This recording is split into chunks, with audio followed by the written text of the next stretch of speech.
Jeg vil gerne vise jer 2 eksempler på avanceret datavisualisering. Vi kan pakke kompleksitet ind i et interaktivt og levende format, så vi får engageret og fastholdt vores brugere. Og hele oplevelsen kan pakkes ned i en samlet fil, som jeg kan åbne i min browser eller på min mobildevice, når jeg har tid. Jeg behøver ikke at være online. Mit første eksempel er et salgsdashboard, hvor jeg står i midten af 2013 og vil gøre en status på min salgsperformance. Så jeg går ind i Camping Equipment, som har vist en nedgang. Øverst kan jeg se mine produktlinjer, og de enkelte bobler i diagrammet er mine produktkategorier. De bliver opløst i produkter i det her tree map, jeg har øverst i højre hjørne, og jeg kan gå ned, hvis jeg ønsker det, og se detaljer.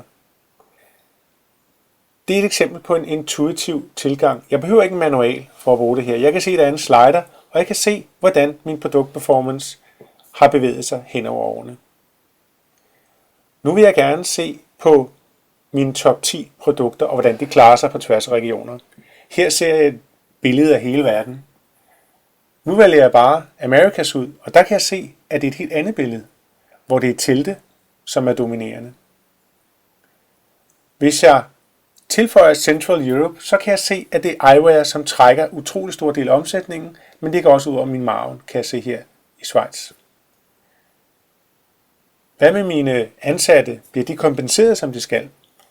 Det her er et netværksdiagram, der viser performance. God performance er grøn, dårlig performance er rød, og arealet viser, hvor meget den enkelte ansatte bliver kompenseret. Så de grønne cirkler skulle gerne være større. Og jeg kan se, hvordan det fordeler sig på tværs af mine regioner, og jeg kan straks se, hvis der er noget galt. Her ser jeg for eksempel en lille grøn cirkel, og jeg kan se, at Liftang Tan, han bliver underkompenseret i forhold til de andre. Det var et hurtigt eksempel på en kommerciel tilgang til en visualisering. Nu skal vi se på noget helt andet, nemlig værdata af voldsomme værtfænomener i USA. Det første, jeg ser her, det er et indblik i alle de events, der har været i juli måned i 2012.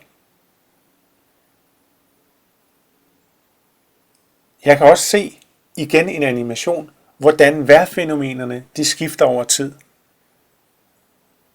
Hagl kommer nu ind i starten af foråret, og så er der thunderstorms senere hen på sommeren, og så er der tørke i sensommeren til sidst. Så jeg kan se, hvordan vejrfænomenerne påvirker mig. Her ser jeg trends, tornadoer og hagl, som topper i maj. Jeg kan også se på skader.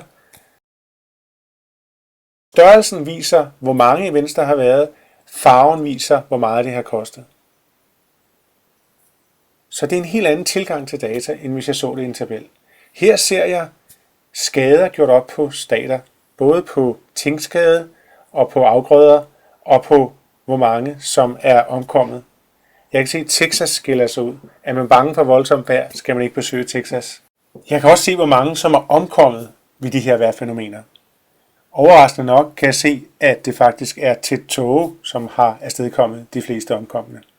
Så det var et eksempel på visualisering af vejrdata. Jeg opbygger mine visualiseringer i drag-and-drop interface. Der findes en masse indbyggede visualiseringstyper, og jeg kan hele tiden downloade nye visualiseringsformer. Der kommer nye til på analyticszone.com, og dem kan jeg tilføje. Jeg kan også få god inspiration ved at gå ind på vores research site Many Eyes. Der ligger næsten 170.000 forskellige visualiseringer, som er uploadet af folk fra forskellige brancher. Det kan give mig et godt afsæt til at komme i gang.